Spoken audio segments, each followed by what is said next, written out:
Welcome to Creepy Chronicles. Make sure to subscribe and turn on the notification bell so you won't miss any upcoming videos. We'd also love for you to leave a comment sharing which city you're watching from. Thanks in advance. Rat and homeless men. What if I told you that occasionally there are bodies in the morgue that employees prefer to avoid handling alone? They tend to steer clear of these cases, not wanting to get too close. You might be curious as to why, and that's exactly what we're about to explore. To protect the identity of the person who shared this experience, names will be changed and the location won't be revealed. I want to start by recounting an incident from my workplace, specifically in the morgue. One evening, Mr. Ray approached me, showering me with over-the-top compliments, a clear indication that he had a favor to ask. "My dear friend, it's wonderful to see you. How are you today? Ready to tackle another night of work? No one compares to you here. Even the deceased must grin when they see you." That was his typical way of greeting me when I arrived for my shift. Evening, Ray, enough with the flattery. If anyone frightens the dead, it's you. They certainly don't smile. They weep. I hope you didn't make their situation worse with your chatter today, considering they're already gone, I replied, keeping the exchange lighthearted. He chuckled but continued with his excessive compliments as I signed in for the night. I knew him well, and his praise always came with an underlying request. To cut to the chase, I said, "All right, Ray, what do you need this time?" He draped an arm over my shoulders and, as we walked down the hallway, lowered his voice to avoid prying ears. "Today is my ex-wife's birthday. We divorced years ago, but we're still tied together because of the kids. They called me asking me to join them for dinner tonight. I wish I could invite you too, but, well, you're on shift. So, here's the deal. A little over an hour ago, a body arrived, and honestly, I couldn't even begin to examine it. Just seeing it, I knew it was going to be a complicated case. Dr. Ray was watching me closely, anticipating my response.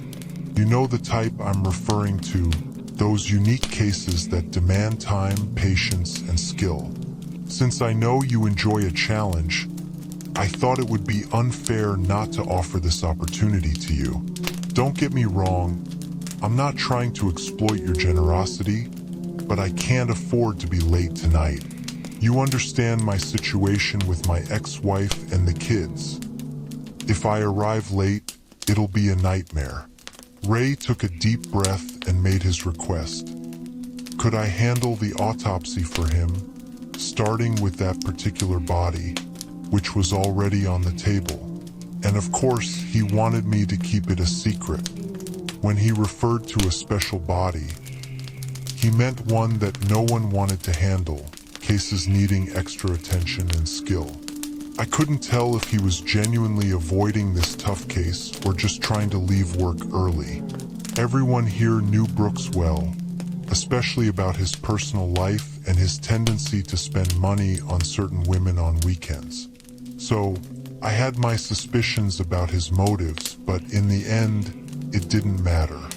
I was okay with helping him, as long as no one noticed he was gone and he returned the favor later. When I entered the morgue and saw the body on the table, everything clicked. No wonder he didn't want to work on it. It was clear instantly, an elderly homeless man in a pitiful state. The body was filthy, with tangled, unkempt hair and a long, neglected beard. Nearby, his clothes were just as dirty and reeked equally. I apologize if any of these details are too upsetting, but they are essential to comprehending the scene. Injuries cover his entire body, including bite wounds from small animals that appeared to have been feeding on him. His eyes and eyelids were gone, and his mouth was slightly open, revealing the absence of his lower lip. His nose was also missing, and some of his fingers were missing. The swelling showed that his decomposition was already well advanced, and everything suggested that it had taken a long time for him to be discovered. When I approached the desk to see if Ray had at least begun the report, I saw that there was only one note indicating that rats had likely fed on him while he was still alive, most likely while he was unconscious from alcohol intoxication. To put it another way, Cole claimed that the man had been intoxicated when he was attacked. After reading that, I took a deep breath, went to the bathroom, turned on the faucet, and splashed some water on my face. However, this wasn't a normal task preparation. Rather, it was a response to the numbness I experienced as I visualized that horrifying scene. A few drops trickled down my chin before I was able to gather myself. I had years of experience in the morgue, but standing in front of that body made me feel extremely uneasy, so I stole myself and started the autopsy. I had just made the initial cut to the chest. My first instinct was to find something to save the small rat that was struggling against the water flow inside the sink. I quickly turned and saw a broom leaning against the corner of the room and ran back to help the animal. But when I looked at the sink again, nothing was there. I searched the entire bathroom, checking every corner, but there was nothing. I froze for a moment when I heard the sound of running water, the tap, and the sound of flowing water echoed through the room. I had left the tap slightly open. I turned off the tap and went back to the morgue, completely uneasy. There were corpses all around me, and there was a rotting homeless man lying in front of me. But my thoughts were focused on finding an animal that had been their seconds before but had just vanished. I was still holding the broom when I heard the tap turn on again, and this time the water was flowing more slowly, as if someone were turning the knob inch by inch. I moved forward cautiously, each step weighed down by hesitation, not knowing what I would discover. However, one thing was for sure. The rat was not present.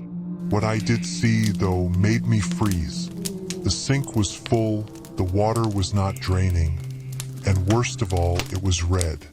I dropped the broom right away and attempted to back away, but my legs gave out.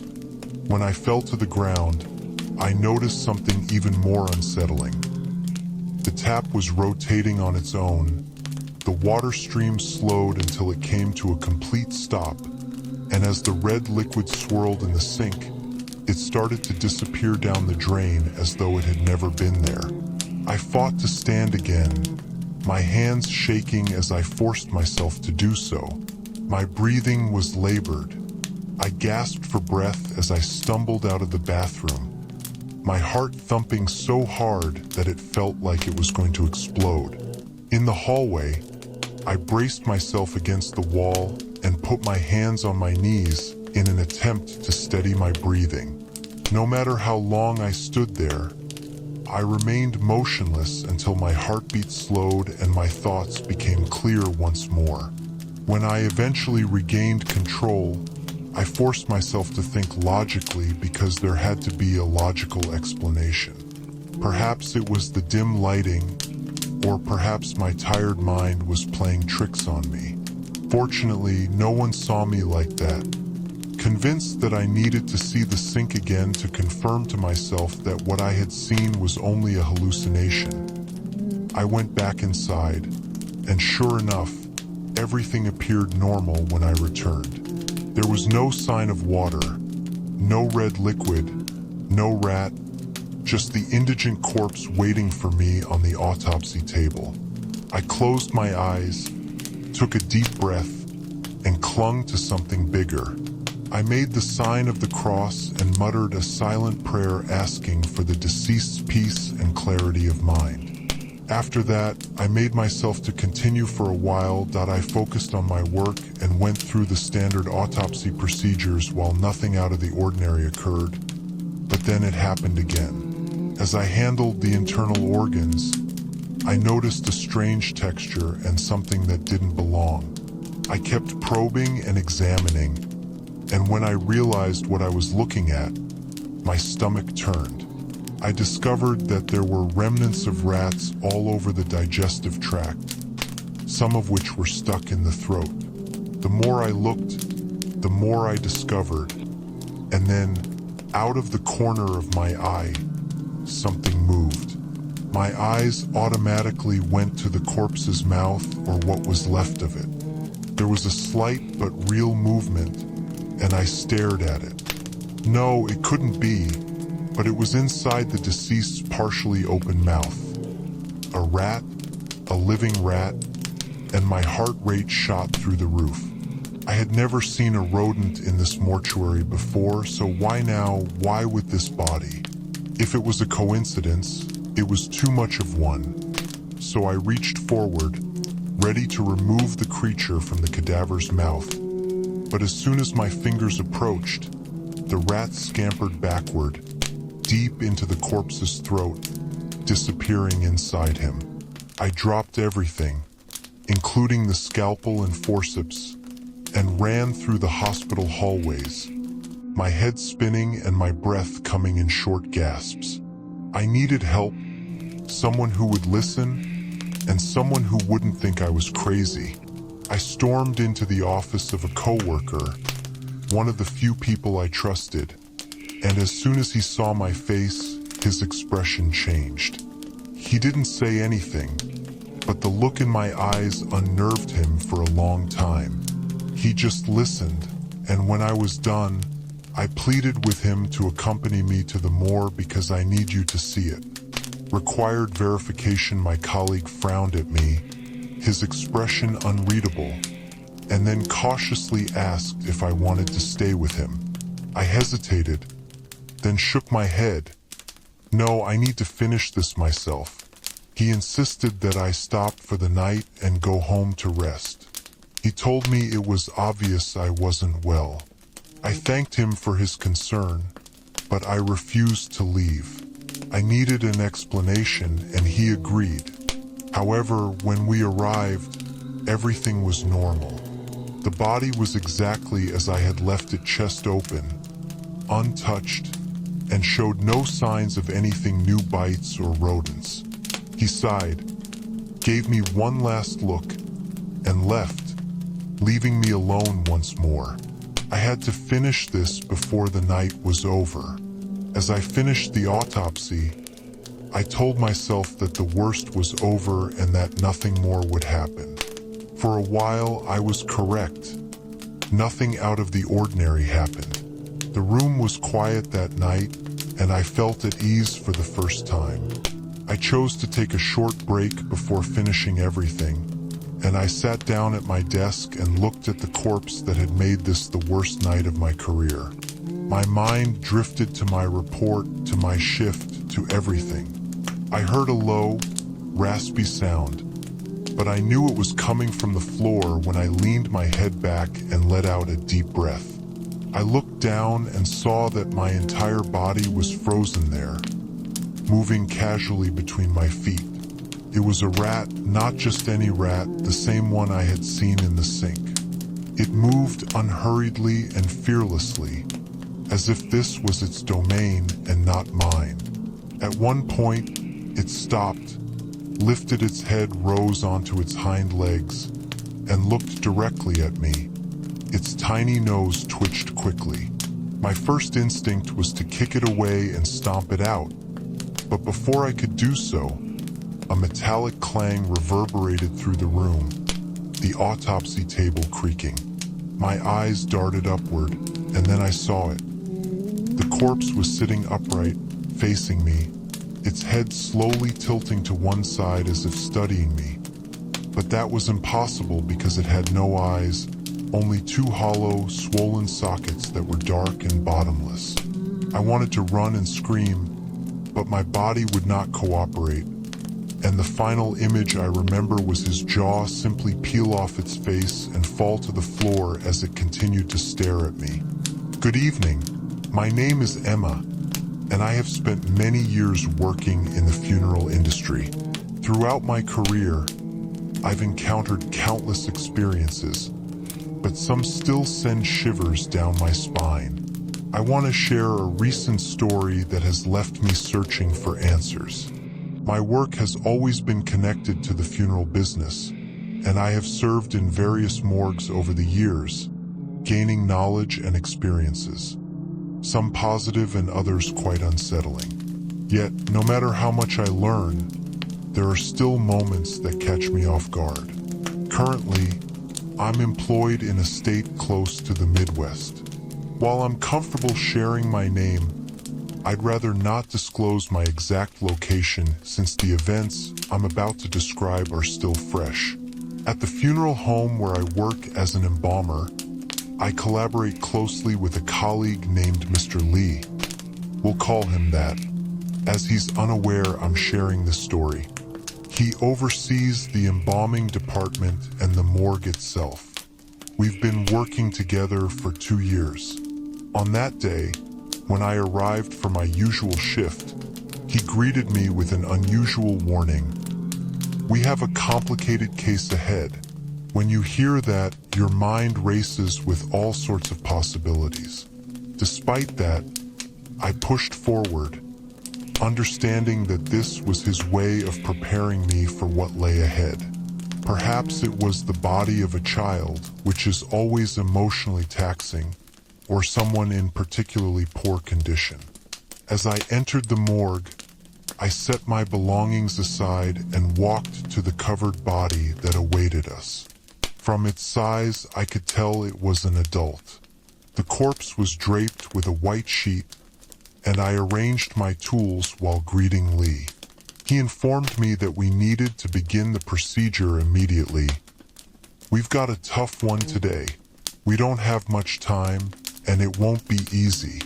Let me show you why. As I approached the gurney, Lee pulled back the sheet, revealing the reality of our situation. The man before us bore the marks of premature aging. Deep scars and wrinkles made him appear much older than he actually was. I won't go into unnecessary detail, but it's essential to mention this to help you understand the complexity of the task ahead. His eyes remained open, but even though he had a thick mustache and a dense beard, his features were unrecognizable. Large parts of his face, including his nose and cheeks, were missing, and it was obvious that the lower half of his mouth was severely damaged. I hope this description helps you understand how serious the situation was. Regardless of my level of experience in this field, this man unnerved me in a way that I couldn't explain. Yes, his condition was among the worst I've ever worked with, but there was something else about him that made me feel extremely uneasy. Nervously, Lee began, "Let's get started." The case involved a 35-year-old male. Witnesses reported that he stepped into the street without checking for traffic and was struck by a car. Despite his injuries, he managed to reach the hospital but, unfortunately, succumbed a few hours later. Now, as I processed his words, I examined the man on the table, trying to grasp the situation. Yes, it was a challenging case, but was it really so uncommon? The problem is, Lee continued, typically when a body is this badly damaged, families choose a closed casket funeral. But this family insists on an open casket viewing. As you can see, that creates a significant challenge for us. We need to render him presentable. He had warned me earlier that the family was affluent and had high expectations, willing to pay generously but demanding perfection. We were short on time, but we had to make it work. Lee spoke with the demeanor of someone experienced in handling sensitive cases. Those of us in this field understand the family's desire to say farewell, and to see their loved one last time, as if they were merely sleeping. However, for us, the technical and emotional hurdles were immense. Regardless of our reservations, the family's decision had already been made. Lee gave me another call. Let's get started. I was preparing the materials while he arranged everything. I kept my eyes on the man at the table, and something about him unnerved me, but I ignored it and got to work. It would take more work to prepare the body and apply restorative makeup to soften the damage this time, but luckily I wasn't working alone. I concentrated on the details that needed to be hidden because the body had already been cleaned, so there were no obvious blood traces. But I was uneasy about his bare mouth. Above all, an unsettling feeling overcame me because it was so open that I didn't even need to move anything to see what was inside. This man had remained conscious for some time after the accident, so the pain he endured must have been unimaginable. I tried to calm myself by reminding myself that even after years of working in this field, some cases still affected me, but this time something different was triggered by the closeness to this particular body. I had always felt sadness for a deceased person and often wondered about their last moments, the pain they endured, and the struggle for life that they ultimately lost. Despite the severity of his injuries, his mustache and beard would help conceal some of the damage, so I followed my usual procedure before starting work, which is to say a few words to the deceased, pray silently, apologize for the intrusion, and affirm that we are only there to help them move on in peace. With that in mind, we made our plan while working, and then, out of the blue, Lee asked this guy, "Do you feel off?" His question caught me off guard that I assumed that I was the only one experiencing that. I had already experienced more anxiety than usual, and hearing him say it aloud only made me more aware that something wasn't right. However, I decided to ignore it, thinking that perhaps it was simply due to how he ended up following the accident and how he passed away. Lee nodded as though he was trying to persuade himself that it was true, but I knew deep down that response didn't satisfy me at all. Shortly after, tried to align the man's jaw, but he abruptly jerked back as though he had been electrocuted. I looked toward the dead man's mouth to see what had happened, but nothing seemed unusual. Then I turned back to Lee and saw something unusual. He looked scared. I scowled, worried. "What's wrong? Are you okay?" He shook his head and tried to brush it off, saying, "It's nothing, everything's fine." But his tone wasn't convincing. He moved closer again, tried to align his jaw again, and flinched back as if something had shocked him. "I need a break," he muttered. "I don't know why, but I'm getting nervous." That caught me off guard. His reaction didn't make sense. There was nothing there, but something had made him recoil. Perhaps I was overreacting, but I had to understand, so I stepped forward and tried to do what he couldn't. I put one hand on the upper part of his mouth and the other on the lower part, trying to align the jaw. I had never seen him lose his composure in the middle of a job without another word. He walked to the sink, took off his gloves, and washed his hands before going to the restroom. I then understood what had frightened him over the years. I was well aware of the natural stiffness that occurs in a corpse and the obvious difference between a living and a dead one because I had worked on many bodies and had always focused on restorative makeup. But I also knew how to help with embalming when needed. At first, there was the usual resistance to movement, but then everything changed. It was as if the body itself was trying to open its mouth on its own, resisting my pressure. Dead bodies can have involuntary spasms or reflexes. My response was more severe than Lee's, and I closed it as though something inside was resisting. With a sharp gasp, I withdrew my hands. Lee, who was still in the restroom, heard my panic and rushed back into the room. Seeing my pale face and the struggle I had to speak, he demanded to know what was wrong. "It moved on its own," I whispered. We had already crossed the threshold of expecting any natural postmortem reactions. This wasn't just some random muscle reflex. This was something beyond science. Lee quickly grasped what I had tried to explain and approached me cautiously, attempting to calm me down. "This happens sometimes," he said, trying to sound reassuring, but I could tell he didn't believe his own words. If it were truly common, he wouldn't have seemed so unsettled in the first place. I chose not to argue, and after a moment we both decided to pray.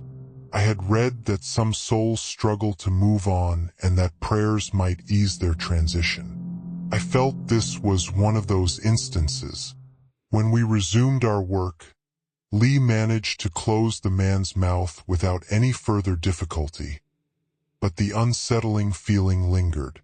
As he finished securing the jaw, I began examining the structure of the man's cheeks to plan for reconstructing them for the viewing when something even more disturbing occurred.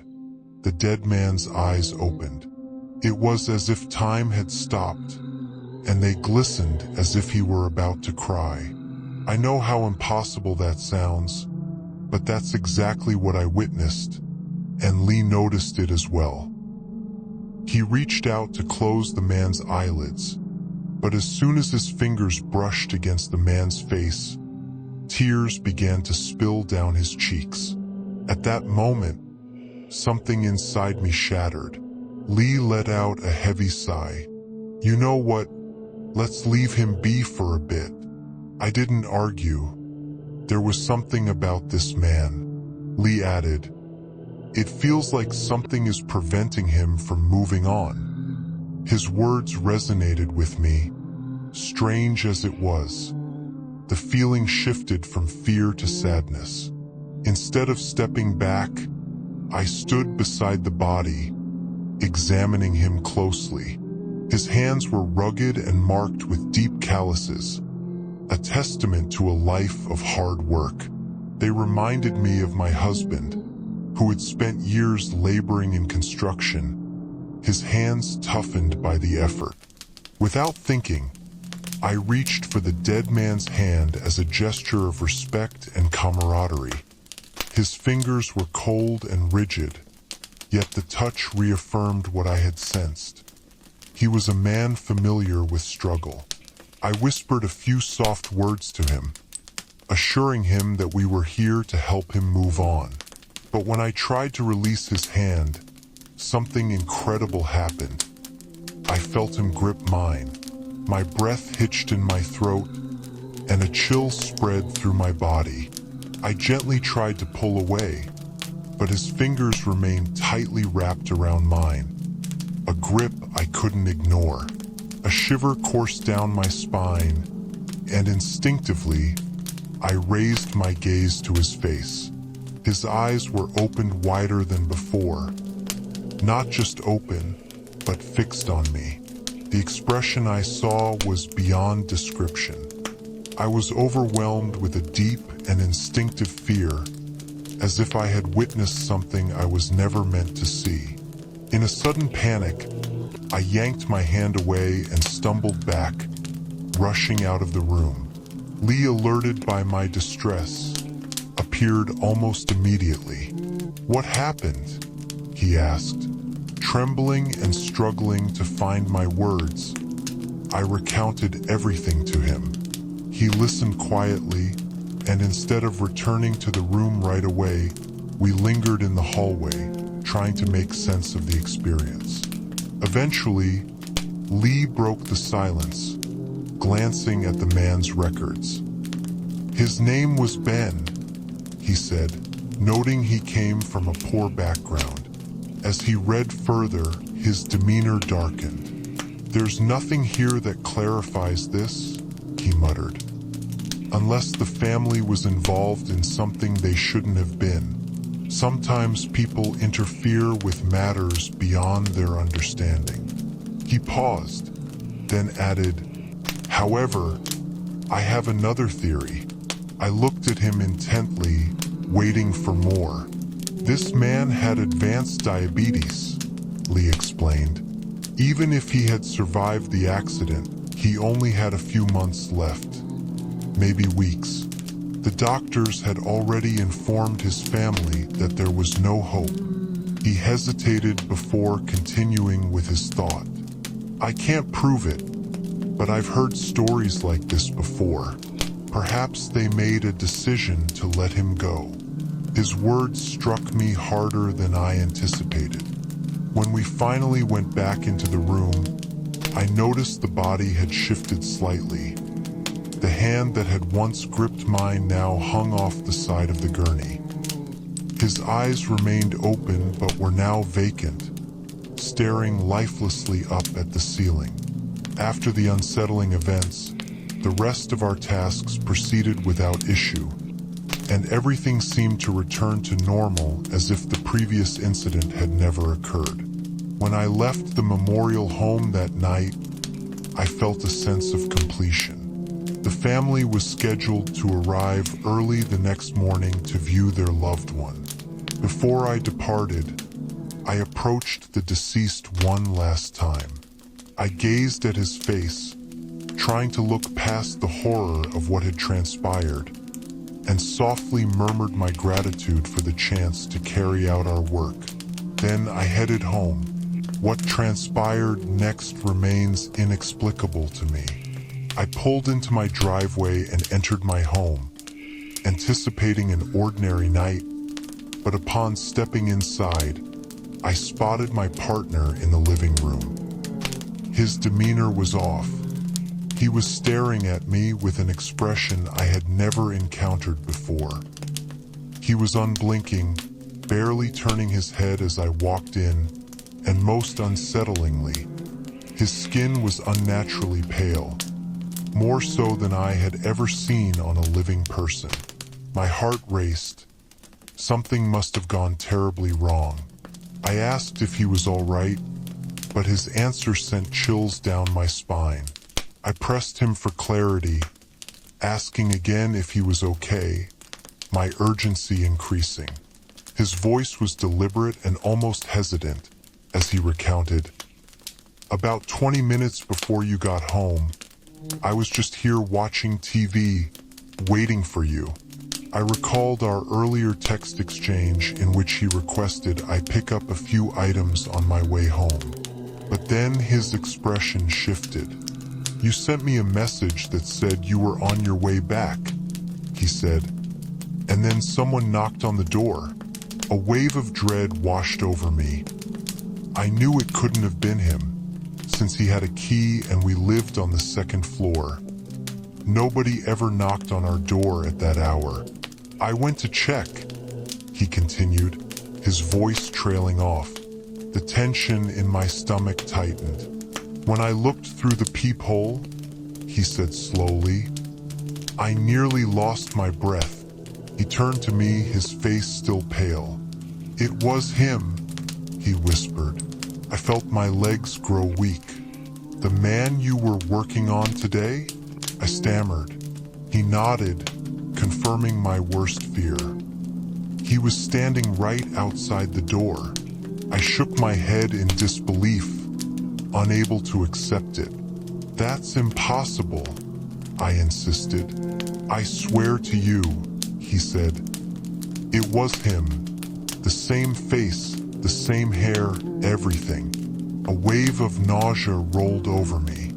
At first, he thought someone in the building might need assistance. But something about it didn't feel right, he added. I struggled to breathe as he recounted how he stood there. Not knocking, not moving, just waiting. I panicked, he admitted. But I thought maybe he needed help, so I backed away from the door and unlocked it. My chest tightened with fear as he continued. But when I opened it, there was no one there. An overwhelming sense of dread enveloped me. "Nothing but silence," he said. A cold shiver ran down my spine as we sat in silence for what felt like an eternity. Finally, he asked, "Who was that man, Emma?" I found myself at a loss for words. He had never seen the body I worked on that day, yet somehow he recognized him. It was strange how that man had found his way to our home. I tried to rationalize it. Perhaps my husband was overly tired, or it was just a trick of the light. No matter how I tried to dismiss it, deep down I understood the reality. It wasn't a hallucination or a mistake. The man I had cared for, the one whose hand had held mine, whose jaw had resisted closing, and whose eyes had filled with tears, had come to find me. But what was his purpose? Did he just want to say goodbye? Or was it something deeper? To this day, I don't have the answers. What I do know is that after that night, we never saw him again. In our home, in our dreams, or anywhere else. It was as if he had finally found his peace and moved on. The lost soul. Since it is unquestionable that morgues contain strange occurrences, I have been a forensic expert for years. During that time, I have seen innumerable situations inside morgues, and it is not unusual for many of the patients who come to our facility to die suddenly and violently. My name is Sophie. Although I have a strong scientific background, I have always felt that people who leave so suddenly find it difficult to move on. I find it impossible to disregard some experiences that lead me to believe there is one particular experience that has stuck with me throughout the years beyond our comprehension, is the night I worked alone in the morgue at around 2 a.m. with just the security guard on duty. When the 18-year-old woman's body arrived, I took all the required information and started the autopsy as soon as the paramedics departed. She had been the victim of a hit and run a few hours prior. I won't go into specifics, but her condition had a profound impact on me. After finishing the process, I went to ask the security guard if any family members had come looking for her. He told me that no one had contacted anyone yet, so I took a moment to go to the bathroom, where I heard his voice speaking to someone in the distance. I accelerated my pace, thinking that the young woman's family had come to dry my hands, and I made my way to the waiting area, only to find him alone. He hesitated for a moment before answering, and it was a young woman who said she was lost and needed help getting home. She seemed confused, but I couldn't leave my post. She thanked me and left after I told her where she could catch a cab. I thought it was odd, but I didn't think much about it. I went back to work, and the rest of the night passed normally until the young woman's body unexpectedly fell from the autopsy table without any explanation. The sound of the impact hitting the floor chilled me because I was the only person in the room, and the position she was in made it impossible for her to have fallen on her own because I couldn't have lifted the corpse myself. When I asked the security guard for assistance, he agreed and accompanied me back to the room. But as soon as he saw the young woman's body, his face turned pale and he stood there frozen, staring at her, wondering what was wrong. I asked, sensing the tension in the air, and his voice wavered. "Do you mean that's the girl who came asking for help earlier?" I scowled. I'm absolutely sure even the tattoo on her right arm is the same. A chilling wave swept over me. We put the body back on the table and left the room, the silence between us speaking louder than words. The only thing we could say afterwards was that perhaps the poor soul hadn't realized what had happened to her yet. Maybe she just wanted to go home, but more than fear that night, I felt an immense sadness because she was so young, her life taken away in an instant, and based on what we had just witnessed, she didn't even know she was no longer among the living. It was the only thing I could manage to say as the air grew heavy. The lifeless body. Good morning. My name is Naveen, and today I want to recount an extraordinary experience from my life. For the last 10 years, I've worked as a forensic pathologist, handling bodies in various conditions of decay. I'm used to the solitude of morgues, and my typical working hours at night have made me comfortable with silence and darkness. However, when I began working at a particular morgue, something shifted. On that particular night, my colleague and I were on the night shift. At first, everything felt routine until we received the body of an elderly woman in a severely decomposed state. The team that collected her informed us that she had lived alone and that her passing went unnoticed until the unbearable smell emanated from her home reached the neighbors. We followed our standard procedures, performing the autopsy, documenting our observations, and finally placing her in the cold storage room. Everything went according to plan with no issues. After completing our tasks, my colleague and I decided to take a brief break. As we sipped our coffee and engaged in casual conversation, we began to sense something odd in the atmosphere. A heavy, invisible weight seemed to fill the space, making the air thick and uncomfortable. We exchanged uneasy glances, trying to dismiss the discomfort. Suddenly, the stillness of the night was interrupted by a distinct sound, the metallic creak of a door opening. We froze, listening as the echo spread through the empty hallways, pinpointing the sound to the cold storage room. "Did you hear that?" my colleague asked, his voice slightly shaking. "Yes, it sounded like it came from over there," I replied, not wasting any time as we walked towards the storage area. As I opened the hallway door, a chill ran down my spine. Only one of the refrigerated compartments was open, the one with the elderly woman inside. My partner glanced at me, clearly worried. "Are you sure you closed that door properly?" he asked. I nodded, assuring him that not only had I closed it, but I had also locked it with a padlock. That door shouldn't have been ajar. Something deep inside told me it was impossible. Yet in front of this sight, doubt started to creep in. Not wanting to amplify my partner's fear, especially since he was still new to working in a morgue, I tried to sound collected. I suggested that it might just be the result of the age of the storage unit. Maybe the latch had worn out. Without allowing panic to set in, we secured the chamber again and continued with our duties.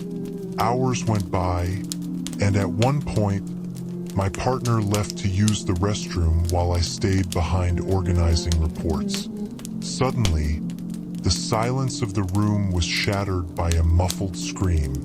"Naveen!" I rushed to the restroom. When I opened the door, I saw my colleague standing in front of the stalls, his eyes wide with terror and his breathing heavy. "What happened?" I asked, feeling a chill creep up my spine. With a shaky hand, he pointed to one of the mirrors. His voice was barely a whisper. "The old woman." Took a moment for me to fully grasp what he meant. "What?" I repeated. His lips hardly moved as he whispered. "I saw her in the mirror. She was right behind me, watching." At that moment, I was at a loss for words. I tried to reassure him that his mind was likely playing tricks due to the eerie events of the evening. After all, the elderly woman was dead. There was no logical explanation for her movement. But he wouldn't take his eyes off the mirror, his expression frozen in fear. He described every detail with haunting precision. The same face, the pale skin, the bruised eye, just as she had looked when she arrived. A knot formed in my stomach. He was genuinely shaken and believed what he had seen. I suggested he go home and rest, promising to take care of the rest of the shift. Perhaps what he really needed was a break from that suffocating environment. He reluctantly agreed, but before leaving, he grabbed my arm and implored me to be careful. He had no doubt about what he witnessed. Truthfully, I felt uneasy as well, but I forced myself to concentrate on my work. There were still more autopsies to complete. Time passed. About an hour later, while I was focused on an examination, the lights started flickering. First intermittently, then they went out completely. I quickly grabbed my phone, turned on the flashlight, and headed down the corridor towards the electrical panel. However, as I turned the corner, I froze in terror. The old woman was there, sitting motionless on one of the autopsy tables, staring straight at me. A chilling shock paralyzed me, and then, without moving her lips, she emitted a low, maniacal laugh that sent a cold shiver down my spine. Every instinct told me to run, and I did, not daring to look back. Just then, the lights flickered back on. I paused to catch my breath before turning around, but the corridor was empty, as if nothing had happened. I couldn't stay there alone any longer, so I called Dr. Kevin, the morgue supervisor, to tell him everything. He arrived quickly, and as I waited outside, trying to collect myself, he simply asked if I was okay. I nodded, but I was far from it. Dr. Kevin and I then entered the morgue together. We went together to check on the body of the elderly woman, and there she was, completely undisturbed, lying in the exact position we had left her. He took over for the rest of the night shift and sent me home. When I returned the next day, Dr. Kevin pulled me aside, his expression tense and his usual calm replaced by unease. Then he said something that chilled me to the bone. "You weren't wrong." Confused, I asked him to explain, and after a brief pause, he revealed that he had heard something unmistakable during the night. A woman's laughter. It was the same eerie, dragging laugh I had encountered, but he hadn't seen anything, just the sound echoing from the cold storage room. That was enough to unsettle him, so he decided to investigate further by speaking with the neighbors about the elderly woman, hoping to find a relative who could claim her body. What he learned was even more disturbing. Everyone in the area was afraid of her. They told him she had lived her entire life in solitude, with no family or friends. Children avoided passing her house because they believed she was always watching from her window. The horror deepened as some neighbors claimed she practiced dark magic, saying that at night, eerie wails could be heard coming from her home, accompanied by a foul smell seeping through the cracks. Sometimes, black smoke reportedly escaped from the windows. The rumors were endless, but one story particularly stood out. Years earlier, it was said that she had tried to abduct a 5-year-old girl, an incident witnessed by the child's older brother, who succeeded in pulling her sister away and running home. No adult dared to confront the elderly woman because everyone was too frightened, and those who had clashed with her in the past had mysteriously died in unexplained ways. Dr. Kevin shared that as he listened to these accounts, an unbearable weight settled over him, leaving him with an indescribable feeling. The bus of ghosts. Good evening. Since I'm currently waiting for the bus, I thought I'd take this opportunity to tell you about something that happened to me a few years ago. I haven't told anyone about it because it's still difficult for me to believe it actually happened, but I promise that everything I'm going to say is true. My morning routine has always been the same. I get up at 4:30 am.to work out, then leave the house just after 6 at am.to catch the bus to work. I live in an apartment complex in a quiet neighborhood not too far from a famous lake in the city. And one morning, as usual, I woke up at 4 a.m. However, something felt off. I went through my usual routine, but there was one small detail. Before leaving, I put my phone in my pocket.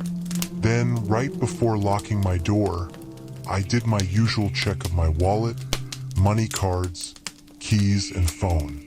At the last minute, I hesitated, unsure if I had actually put my keys in my pocket. I reached down to check for my phone, but it wasn't there. I frowned and looked at the clock. It was 5:55 a.m., then went back inside to find it. After a brief search, I discovered my keys, but I had left my phone on the entryway table. I quickly grabbed it, put it in my pocket, and hurried out the door, which is when things started to get weird. I live on the 3rd floor of my building, which is slightly elevated. So every morning I feel a cool breeze when I step outside, but that morning the air was completely still. No wind, no movement, just a suffocating stillness. As I crossed the apartment complex toward the bus terminal, I noticed something strange. The dogs that usually roam the area were nowhere to be seen. Normally, they would bark at random or ignore people, but that morning, there was not a single bark or sign of them.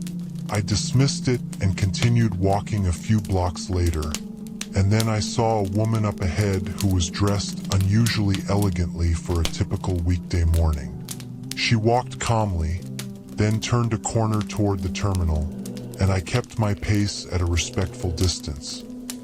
She seemed to sense my presence and abruptly stopped after a block or so.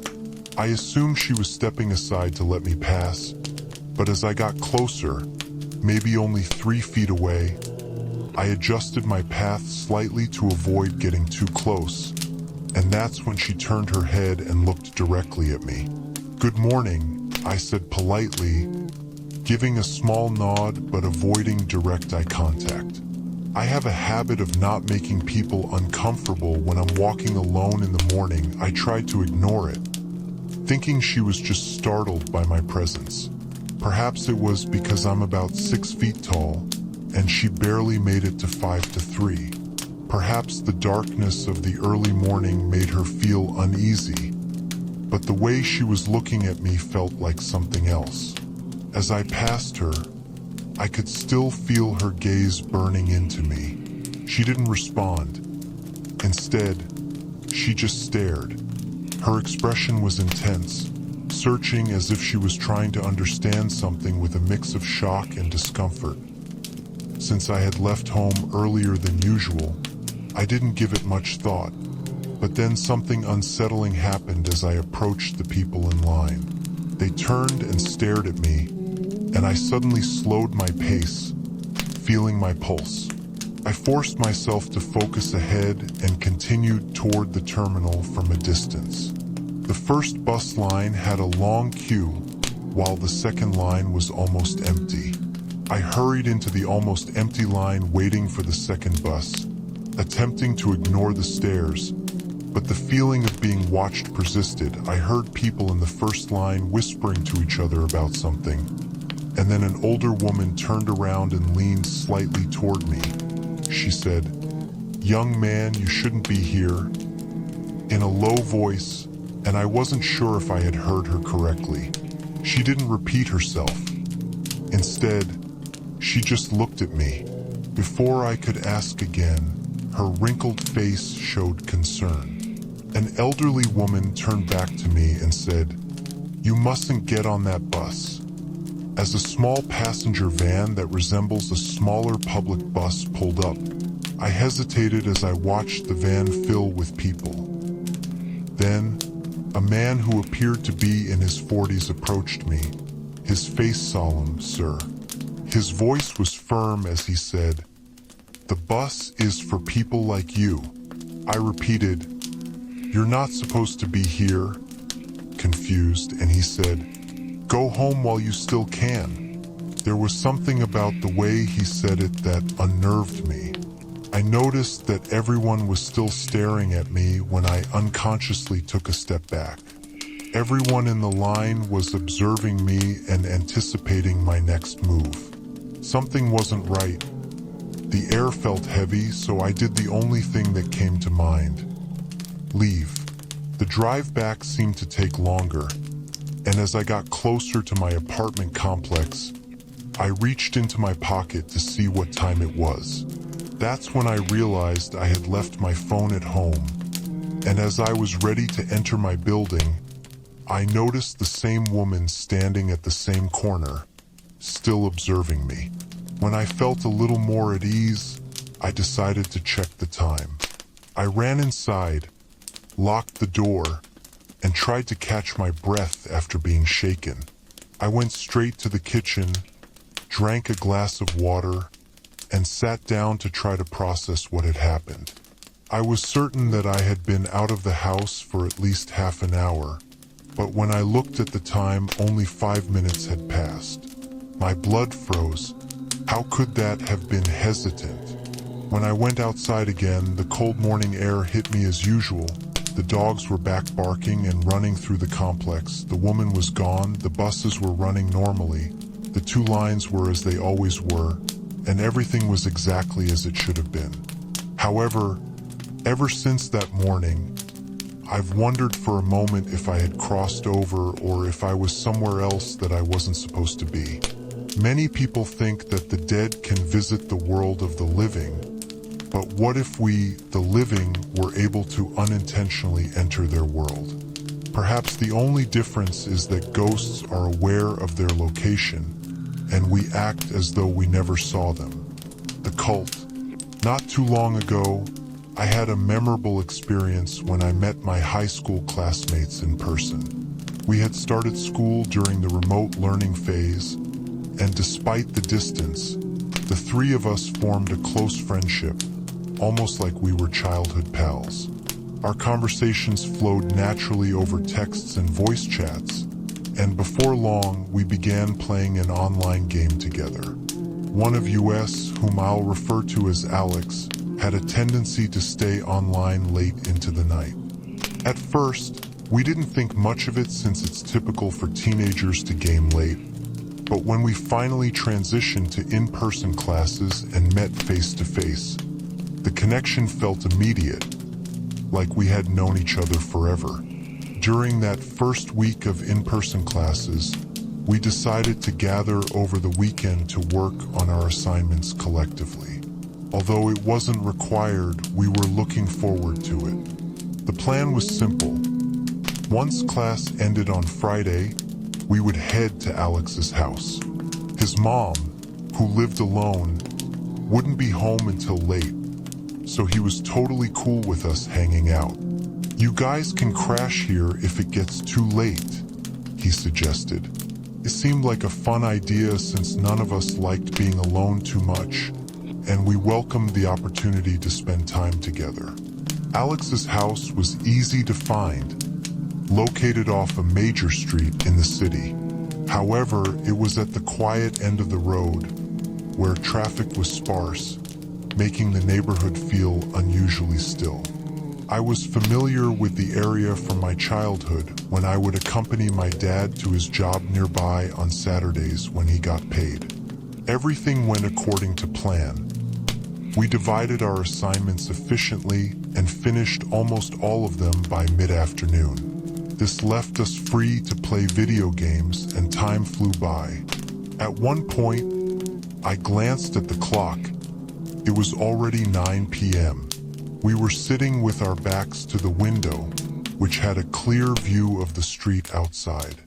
Occasionally, I would turn to glance at the boulevard and notice something unsettling.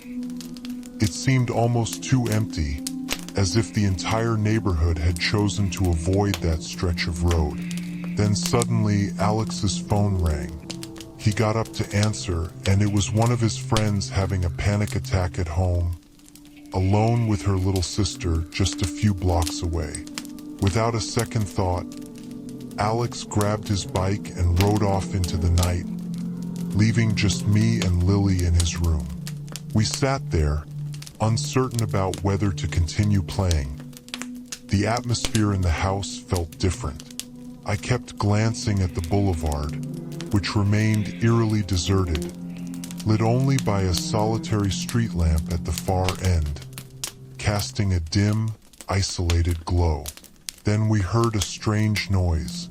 At first, we assumed someone was knocking at the front door, but when we checked, no one was there. That's when we realized the sound was coming from the backyard. We hesitated, straining to listen. There was a scraping noise, as if something was shifting among the old junk stored behind the house. I climbed onto an old washing machine near the back fence to see better. What I saw made my stomach drop.